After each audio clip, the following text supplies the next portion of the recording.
வாசுகி, பேசாத தியாகியின் கதை. ஒரு காலத்தில் தேவர்களும் அசுரர்களும் மீன அமிர்தம் விடையென்ற பார்க்கடலை கடைய தயாரானார்கள். மலை இருந்தது, சக்தியும் இருந்தது. ஆனால் ஒரு விஷயமில்லை, கயிறு. அந்த நேரத்தில் நாகங்களின் அரசன் ஒன்படிய வாசுகி மெதுவாக முன்னே வந்தான்.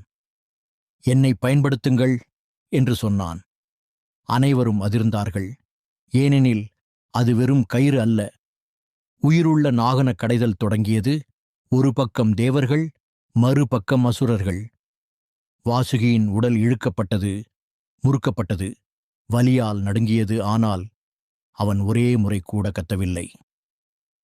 இரபூன்லொரிஜேரியிலி விஷம் வெளியான தருணம். அசுரர்கள் பிடித்திருந்த வாசுகியின் வாயிலிருந்து கடும் விஷம் வெளியானது. அசுரர்கள் சிரித்தார்கள்.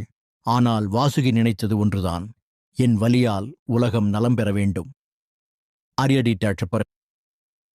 அந்த நேரத்தில் சிவபெருமான் அங்கே தோன்றினார். விஷத்தை அருந்தினார், உலகை காப்பாற்றினார். அந்த நொடியே சிவன் வாசுகியை பார்த்து சொன்னார், உன் தியாகம் உலகம் மறந்தாலும் நான் மறக்க மாட்டேன்.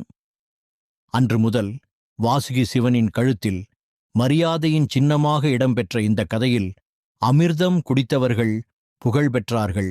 ஆனால் பேசாமல் தியாகம் செய்த வாசுகிதான் உலகத்தை காப்பாற்றினான்.